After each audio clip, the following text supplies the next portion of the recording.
จะต้องจ้างต่อยอยู่ต้นข้าว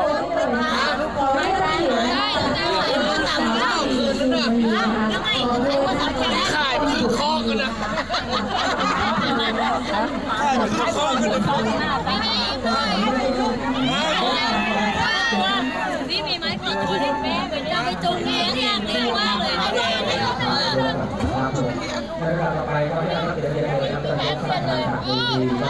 หน้าใหญ่ดี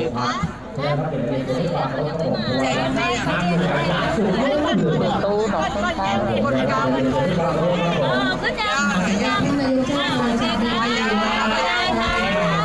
บ๊ายบายบ๊าย